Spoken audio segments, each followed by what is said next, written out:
पूर्वी दिल्ली में कई वारदातों में शामिल है जठेड़ी। कुलदीप फज्जू को फरार करने में निभाई थी काला जठेड़ी ने अहम भूमिका। पुलिस काला जठेड़ी से कर रही है पूछताछ। 40 मिलीमीटर कम हुआ यमुना का जलस्तर कम होने के बाद तटवर्ती इलाकों में बाढ़ का खतरा हुआ कम। यमुना के किनारे पर रह रहे लोगों से स्थान खाली कराने के प्रयास तेज। उछाल के बाद फिर धीमी हुई राजधानी वैक्सीनेशन की रफ्तार। डॉक्टर्स का कहना, थर्ड वेव से पहले लगानी चाहिए सभी को वैक्सीन। सरकार सभी वैक्सीन सेंटर पर उपलब्ध कराए वैक्सीन।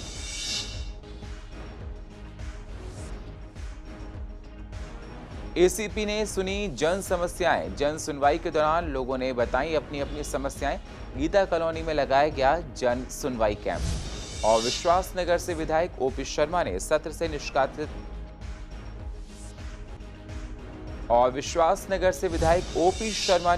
से निष्कासित होने पर जताई नाराजगी। का आप सत्र में जनता के मुद्दों को नहीं उठाने देती और राष्ट्रपति एलजी से करेंगे शिकायत।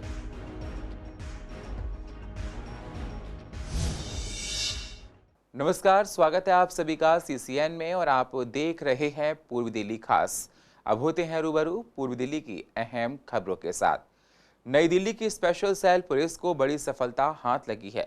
उत्तर प्रदेश के सहारनपुर से दिल्ली पुलिस की स्पेशल सेल ने शुक्रवार को मोस्ट वांटेड गैंगस्टर में से एक काला जठेड़ी उर्फ संदीप को गिरफ्तार किया है। दिल्ली पुलिस ने काला जठेड़ी पर 7 लाख रुपए का इनाम भी रखा था। बताया जा रहा है कि काला जठेड़ी का गैंग लूट और हत्या की वारदात को अंजाम देने के साथ ही रंगदारी, फिरौती और पैसे वसूली के काम किया करता था। काला जठेड़ी के खिलाफ दिल्ली में पहला मुकदमा 29 सितंबर 2004 को दर्ज हुआ था। जानकारी के अनुसार काला जठेड़ी वर्तमान में लॉरेंस बिश्नोई के गैंग को चला रहा था। दरअसल लॉरेंस बिश्नोई के गिरफ्तार होने के बाद उसके गैंग को थाईलैंड से राजू बसौदी चला रहा था, जिसके गिरफ्तार होने के बाद काला जठेड़ी सक्रिय रूप से इस गैंग को ऑपरेट कर रहा था। आपको बता दें, बीते साल गुड़गांव पुलिस पर हुए हमले के बाद काला जठेड़ी को छुड़ा लिया गया था, जिसके बाद से वह फरार था। दरअसल बीते साल 2 फरवरी के दिन गुड़गांव पुलिस काला जठेड़ी को पेशी के लिए फरीदाबाद अदालत में लेकर आई थी, जिसके बाद वापसी के समय उसके गैंग वालों ने पुलिस की गाड़ी पर ताबड़तोड़ फायरिंग कर उसे छुड़ा लिया था। आपको बता दें, काला जठेड़ी ने पूर्व दिल्ली के जीटीबी हॉस्पिटल में कुलदीप फज्जू को फरार करवाने में अहम भूमिका निभाई थी। पुलिस के अनुसार कुलदीप फज्जू एनकाउंटर में काला जठेड़ी का एक आदमी मारा गया था। हाशिम बाबा से भी काला जठेड़ी के संबंध को पुलिस उजागर करने में जुट गई है। पुलिस की मायने तो अन्य आपराधिक मामलों में इसकी इन्वॉल्वमेंट प्रमुख रूप से थी। राजधानी में यमुना खतरे के निशान से ऊपर बह रही है, जिसकी वजह से तटवर्ती इलाकों में बाढ़ का खतरा मंडरा रहा है। हालांकि आज राहत देने वाली खबर यह है कि बीती रात ही यमुना के जलस्तर में गिरावट देखने को मिली है। यमुना के जलस्तर में 40 मिलीमीटर की कमी देखी गई। वर्तमान में यमुना का जलस्तर 205.20 पर है। जलस्तर कम होने के बाद तटवर्ती इलाकों में बाढ़ का खतरा कुछ हद तक कम हुआ है। आपको बता दें, पहाड़ी राज्यों में लगातार हो रही बारिश की वजह से यमुना का जलस्तर बढ़ा है। दिल्ली सरकार ने बाढ़ का अलर्ट जारी कर दिया है और यमुना के मैदानी इलाकों में रह रहे लोगों से स्थान खाली कराने के प्रयास तेज कर दिए हैं। वहीं यमुना के किनारे पर रह रहे लोगों का कहना है कि यमुना का जलस्तर कुछ कम हुआ है। प्रशासन ने भी यमुना खादर में रह रहे लोगों के लिए बाहर रहने का इंतजाम कर दिया है। सरकार की तरफ से इंतजाम किए जा रहे हैं। अभी तो कुछ इंतजाम नहीं कर रखे हैं, नहीं कुछ भी अभी नहीं। अभी वो तो सरकारी डाल रखा है, जब पानी आ जाएगा तो सब भागेगा, और नहीं तो अभी सब इंतजार देख रहा है कि कैसे क्या होगा। अब गरीब आदमी है, अभी पड़े हुए हैं, कैसे करके गुजारा कर रहे हैं। हाँ, बोला गया है सरकार की तरफ से कि चला जाओ, झुग्गी बनी है ऊपर में। हाँ, तो अभी कह दिया वहाँ जाने के लिए? अभी नहीं बोला, अभी नहीं कहा, फिर चले जाएंगे ऊपर। हाँ, सब बच्चे हैं, छोटे छोटे बच्चे सब हैं। 21 जून से तेजी पकड़ने के बाद अब एक बार फिर से वैक्सीनेशन की रफ्तार धीमी होने लगी है। इसकी वजह वैक्सीनेशन की कमी और लोगों की ढिलाई मानी जा रही है। राजधानी में लगातार कोरोना के मामले कम हो रहे हैं, जिसको लेकर लोग वैक्सीन लगवाने में ढिलाई बरत रहे हैं। वहीं वैक्सीनेशन की कमी पर डॉक्टर्स का कहना है कि थर्ड वेव आने से पहले लोगों को वैक्सीन लगवा लेनी चाहिए। क्योंकि जल्द ही देश में थर्ड वेव दस्तक दे सकती है।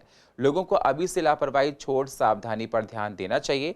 वहीं सरकार को भी पूरी तरह से वैक्सीन की कमी को दूर कर हर सेंटर में वैक्सीन उपलब्ध करवानी चाहिए।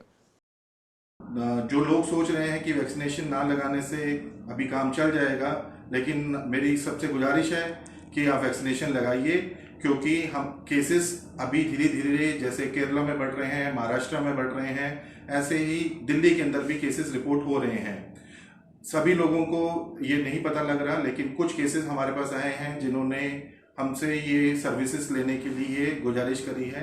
तो हम सबसे ये रिक्वेस्ट करेंगे कि इमीडिएटली वैक्सीनेशन लगाइए, फर्स्ट डोज, सेकेंड डोज, और अगर जरूरत पड़े तो बूस्टर डोज भी लगवाइए, जैसे गवर्नमेंट के रूल्स हैं। कहीं ना कहीं हम ये देख रहे हैं कि सरकार की भी लापरवाही इसमें बहुत ज्यादा हो रही है। सरकार एक तरफ जो है वो वैक्सीनेशन देने का दावा कर रही है, दूसरी तरफ हॉस्पिटल्स में वैक्सीनेशन उपलब्ध नहीं है। कई ऐसे सेंटर्स जिनमें पिछले साल वैक्सीनेशन लगी थी या वैक्सीनेशन की फर्स्ट डोज लगी थी, ऐसे सेंटर्स के अंदर भी अब वैक्सीनेशन उपलब्ध नहीं है। कई और सेंटर्स जो गवर्नमेंट ने स्टार्ट किए थे उनमें वैक्सीनेशन उपलब्ध नहीं है और लोगों को वैक्सीनेशन लगाने में अच्छी दिक्कत आ रही है। दिल्ली के सभी जिलों में शनिवार को जन सुनवाई कैंप आयोजित किए गए। इनमें से सब डिवीजनों के एसीपी ने अपने अंडर में आने वाले थाना क्षेत्र के लोगों की समस्याओं को सुनकर उनका निवारण करने के लिए उचित कदम उठाए। लगभग 1 महीने से हर शनिवार को जन सुनवाई के माध्यम से लोगों की समस्याओं को दूर किया जा रहा है। वहीं गीता कॉलोनी में क्षेत्र की जनता की समस्याओं को दूर करने के लिए जन सुनवाई कैंप लगाया गया। कैंप में लोगों ने एसीपी के सामने अपनी समस्याओं को उठाया। एसीपी ने सभी समस्याओं को जल्द दूर करने की बात कही।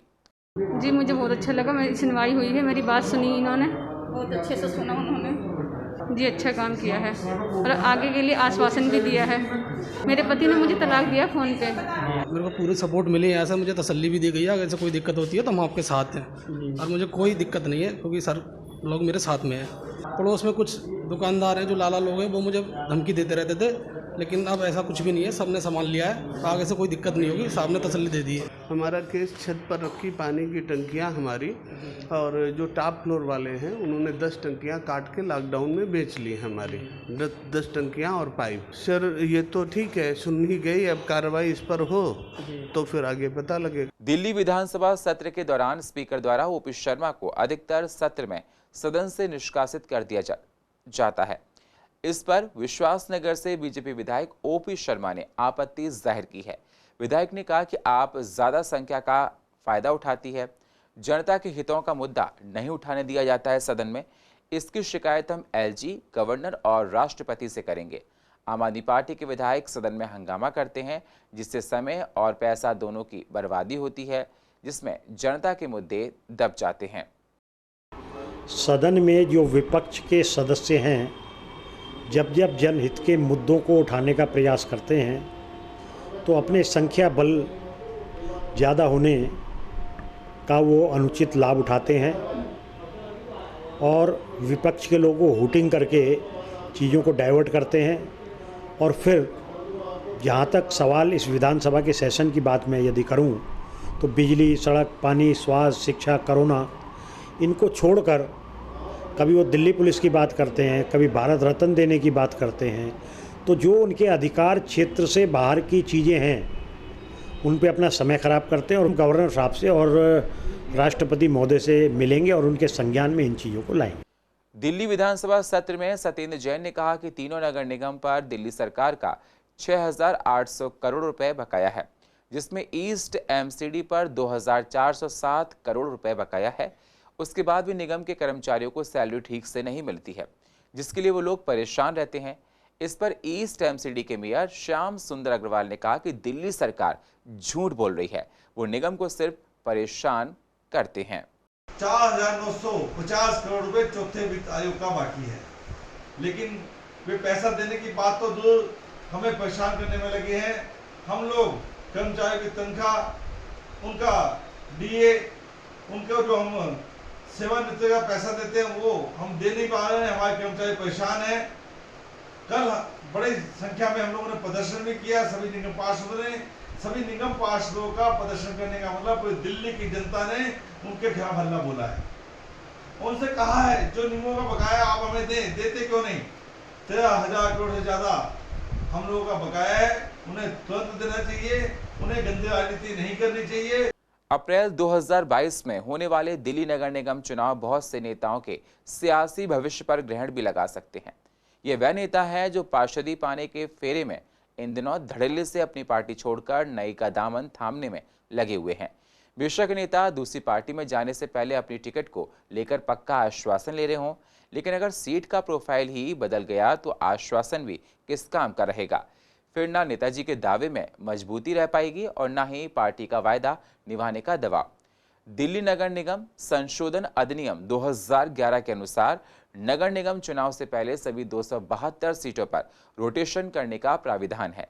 चुनाव लड़ने में सभी वर्गों की भागीदारी सुनिश्चित करने के लिए विभिन्न फॉर्मूलों के तहत रोटेशन की प्रक्रिया पर काम होता है। इस प्रक्रिया में किसी भी सीट का प्रोफाइल बदल सकता है।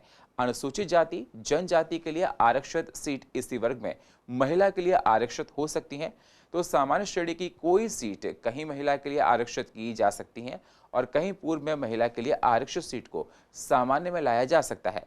इस पर हमने पूर्व दिल्ली के नेताओं से बात की, क्या कहा उन्होंने, जरा आप भी सुनिए। रोटेशन जो होती है वो 10 साल के बाद होती है और मुझे लगता नहीं है कि इस बार किसी प्रकार की रोटेशन होगी।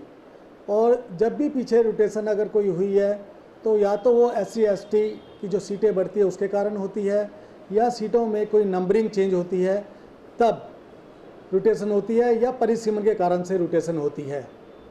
और जहाँ तक मेरा अनुभव है और मेरे को जानकारी है उसके अनुसार अभी इस साल रोटेशन नहीं होने जा रही, क्योंकि इसके पीछे जो मुख्य कारण है कि अगर हम 5 साल के लिए किसी निगम पार्षद को चुनते हैं तो वो फिर 5 साल के लिए उतना काम करेगा जितना उससे बन पड़ता है। सभी पार्टी जब चुनाव आने वाले होते हैं, बल्कि मैं तो समझता हूँ कि पूरे 5 साल ही अपने तैयारी जारी रखती है। जो रोटेशन है ये जो हमारे इलेक्शन कमीशन है या जो भी पार्टी के बड़े नेता है, रूलिंग पार्टी है, ये उन्हें देख रहे हैं। 51 बूथ के अंदर हमारे 21 कार्यकर्ता हैं और हर बूथ के अंदर हर 20-25 जो मकान है उसके ऊपर एक कार्यकर्ता है। तो संगठन नीचे तक बहुत मजबूत है और पूरे साल सक्रिय रहता है और लगातार हम क्षेत्र की समस्याएं उठाते हैं और पार्टी को सक्रिय रखते हैं। तो कैंडिडेट कोई भी हो वो कमल के फूल पे लड़ता है। और हर बार चुनाव से पहले वोटर लिस्ट के चेक हो जाने के बाद ये रोटेशन हुआ करता है। इस रोटेशन के कारण एक बहता पानी निर्मला कोई भी अपनी सीट पर जमा नहीं रहेगा, समाज सेवा करते हुए आगे बढ़ते जाना है। इस नियम से MCD काम करती है और पर्टिकुलरली भारतीय जनता पार्टी को इस बात से कोई अंतर नहीं पड़ता कि कौन से रोटेशन में किसको क्या सीट मिलेगी, क्योंकि हर सीट पर हमारे पास महिला, पुरुष, अनुसूचित सभी कैटेगरी के बहुत सारे योग्य उम्मीदवार हैं। कहीं से भी उनको चुनाव लड़वाया जा सकता है, वो जीतकर जनता की सेवा में लग सकते हैं। CBSE central board of secondary education 12वीं के नतीजे आने पर स्टूडेंट्स ने खुशी जाहिर की है। स्टूडेंट्स का कहना है कि उनको काफ़ी समय से रिजल्ट आने का इंतजार था।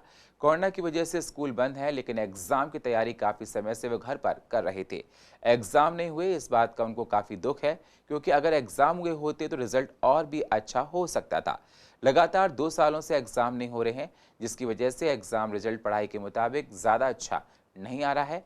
उम्मीद है कि इस बार स्कूल खुल जाएंगे और हमारी पढ़ाई मोबाइल में नहीं क्लासरूम में होगी।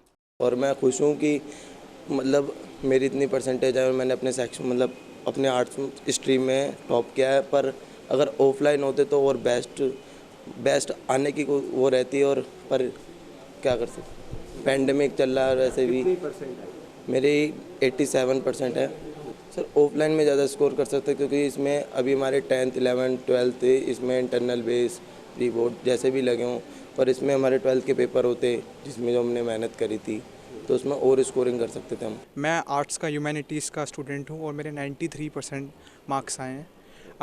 मैं इससे एक्चुअल मेरे इसमें ज़्यादा आते मार्क्स और ज़्यादा आ सकते थे। अगर ऑफलाइन एग्ज़ाम्स होते हमारे तो इससे ज़्यादा और मार्क्स आ सकते थे, लेकिन फिर भी मैं सेटिस्फाई हो सकता हूँ, इससे सेटिस्फाई हूँ इससे। तो मैं बहुत ही खुश हूँ कि हमारा रिज़ल्ट आ गया। 12th का बहुत दिनों से इंतज़ार था और आखिर अभी आ ही गया। वैसे मेरे पास साइंस स्ट्रीम है और मेरे आए हैं 95.8%।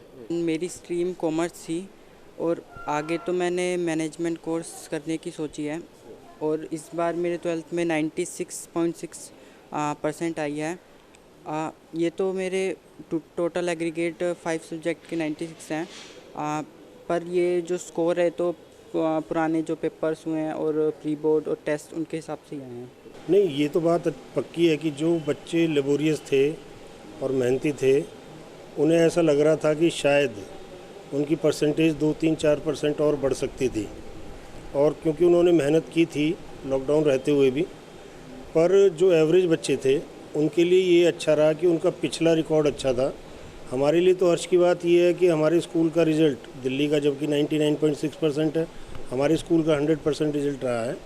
और उसमें भी सबसे बड़ी बात है कि 198 स्टूडेंट्स में से 197 स्टूडेंट्स फर्स्ट डिवीज़न में पास हुए हैं। ये काफ़ी हद तक जो है जो फार्मूला CBSE ने बनाया है, शायद ये उनके लिए काफ़ी सटीक रहा, और बच्चे जो जिनसे हमें उम्मीद थी कि ये अच्छे स्कोर करेंगे, वास्तव में उनके मार्क्स अच्छे ही हैं, उतने ही अच्छे हैं जितने वे चाहते थे। वैसे भी हमारे यहाँ के बच्चे विभिन्न शैक्षणिक गतिविधियों में आगे रहे हैं। और पूर्व दिल्ली की अधिक जानकारी के लिए आप YouTube पर जाकर CCNN को सब्सक्राइब करें और फ्रेश अपडेट लेते रहें। और फिलहाल पूर्व दिल्ली खास में इतना ही। बाकी खबरों के लिए आप बने रहिए CCN के साथ। तब तक के लिए नमस्कार।